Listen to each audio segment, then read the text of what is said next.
This day in sports history.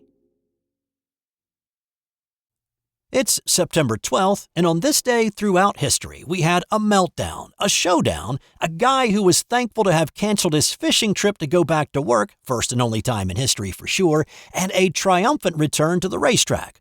All of that coming up in the next few minutes, as well as a non-sports fun fact about a dead guy who wasn't quite dead. Let's start with what happened on this day in 2009, when Serena Williams lost her cool with a line judge. And not only did it cost her the match, but it also cost her a whole lot of money. This was the Women's U.S. Open semifinal match between world number 2 Serena Williams and former world number 1 Kim Clijsters. Clijsters had taken 2 years off to have a baby, and she was working her way back into the circuit. She was an unseeded wild card in the tournament. Serena and Clijsters had some history as well, playing some heated matches going back a decade, and Clijsters had bounced Serena's sister Venus to advance to the semis in this tournament. So that added a little bit to the drama in this match, but there was a whole lot more drama to come. The Belgian won the first set 6-4. Both women held serve throughout the second set. Serena was serving, trailing 6-5 in the second and down 15-30 in the game. After a fault on her first serve, Serena had her back against the wall. Oh, can you believe it? A foot fault on the second serve gives Kim Clijsters 2 match points. That is unbelievable. Is that necessary? So the yell of fault that you heard came from line judge Shino Tsurubuchi. She ruled that Serena's foot had touched the baseline on the serve and called a foot fault. It was a costly double fault for sure to give Clijsters 2 match points. Serena's emotions bubbled under the surface, but her attempt to keep them there failed. After getting a ball for her next service, Serena turned toward Tsurubuchi, pointed, and then walked towards her, yelling at her. After a few seconds, Serena turned and walked back to the service line to prepare for the service. But before that could happen, Tsurubuchi got up and trotted to the chair umpire to tell her what Williams had said. Williams had already been warned earlier in the match after abusing her racket. Another warning would cost her a point, which she did not have to give. A few moments later, 2 more officials were summoned to the court and told about the exchange. I didn't say I would kill you. Are you serious? Are you serious? I didn't say that. After a discussion at the chair with Serena, another warning was issued, a point penalty assessed, and the match was defaulted to Clijsters. After the match, an attempt to lip-read what Serena had said to Tsurubuchi came up, with Serena apparently saying something to the effect of shoving the tennis ball down the lineswoman's throat. Now, initially, Serena was fined $10,000, but after a 2-month investigation, the fine was increased to $82,000, the largest ever handed out in tennis at that point. That fine would stand as the largest until 2019, when Nick Kyrgios eclipsed it. I'll talk about that in just a couple of days. Serena did eventually apologize to Tsurubuchi, saying she acted inappropriately and would like to give her a hug. Tsurubuchi returned to her linesman roles at subsequent tournaments, but was intentionally scheduled away from any of Serena's matches. This episode is brought to you by the Sterling Soap Company. Sterling Soap is 100% natural, and with a variety of bath soaps, shave soaps, beard balm, lotions, cologne, and many more personal care products in a large variety of scents, you're sure to find something that's perfect for you or that special someone in your life. Check them out at sterlingsoap.com. On this day in 1992, it was a marathon tennis match at the U.S. Open. This was a semifinal match between Sweden's Stefan Edberg and American Michael Chang. Edberg was the 2 seed and Chang was the 4 seed, so on paper, pretty closely matched. Well, on the court, they were nearly a perfect match for each other. Even getting to this point had been a pretty long road. They'd both played 5-setters in the 4th round, and both had played 5-setters to advance in the quarters. So it was a little amazing that either player had much left to play another marathon match. Edberg was a serve and volley guy and would approach the net in this match 254 times, while Chang was an energy bunny that played mostly a defensive game, getting to balls that others simply could not. The first 4 sets went at least 12 games, with 2 going to tiebreaks. Chang looked like he had worn Edberg down, taking a 3-0 lead in the 5th, and he actually had break points that put him on the brink of ending this thing. But Edberg battled back and he won the final set, 6-4. The match lasted 5 hours 26 minutes, which was the longest match played in the Open era at Flushing Meadows, and was the record until last year when Daniel Evans beat Karen Khachanova in a match that lasted 9 minutes longer at 5 hours 35 minutes. On this day in 1971, Johnny Miller was happy he did not go fishing. It had been a pretty decent season for the 24-year-old Miller. He'd finished 2nd at the Masters and tied for 5th at the U.S. Open.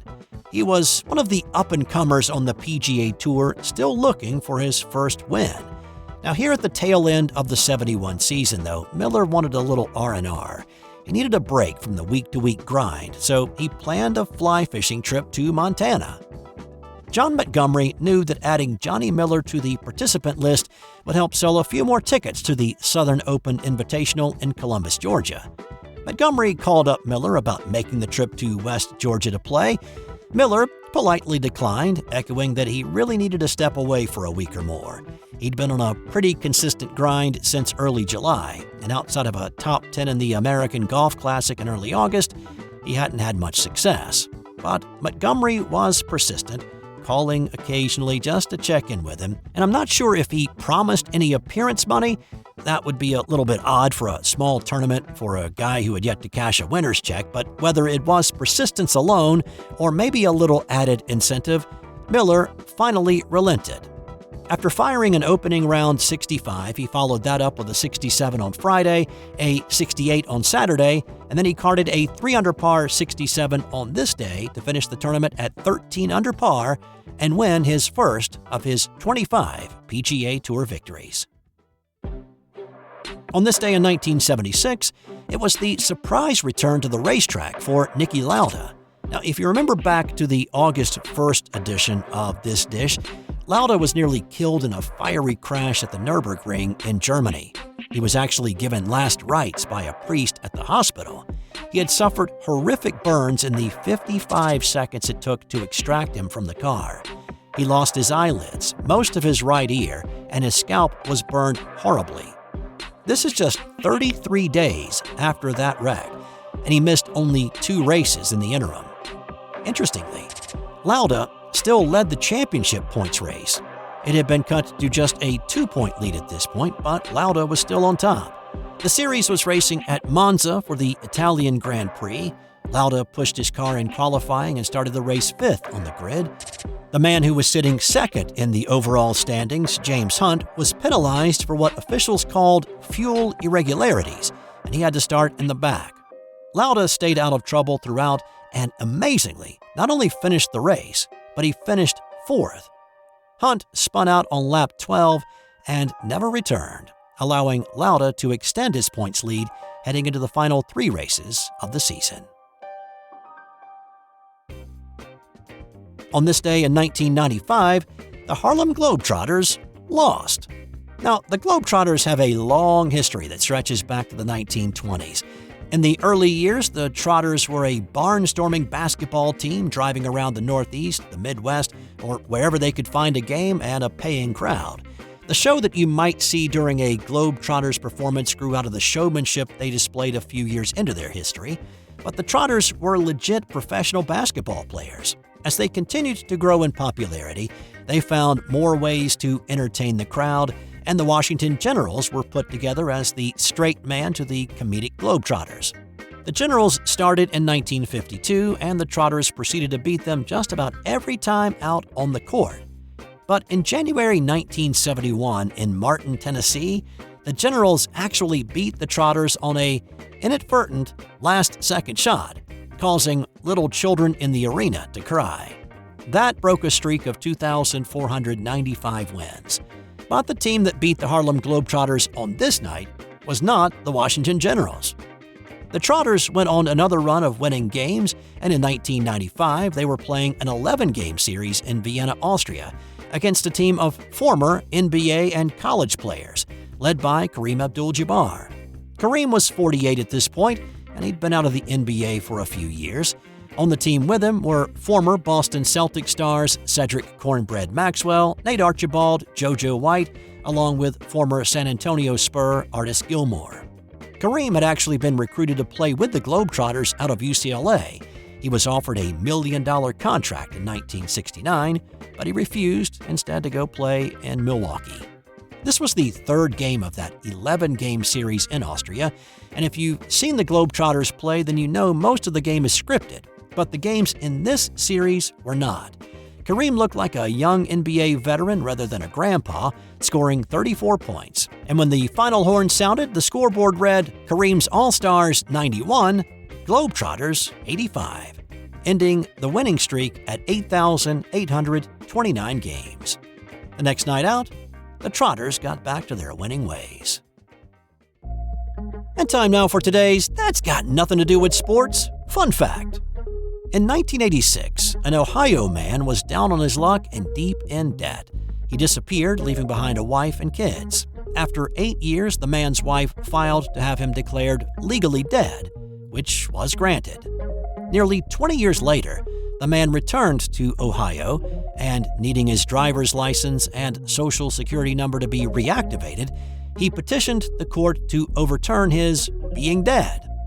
His request was denied.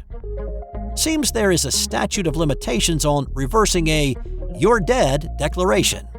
So, as far as Ohio goes, that man is still legally deceased. That's all I've got for you today. This and every episode of This Day in Sports History is researched, written, voiced, and produced by me, Steve White. If you enjoy what you're listening to, how about leaving a 5-star review on Apple Podcasts or a rating on Spotify? Get in touch as well. I'd love to hear from you. Send me a note at thrivesweetproductions@gmail.com.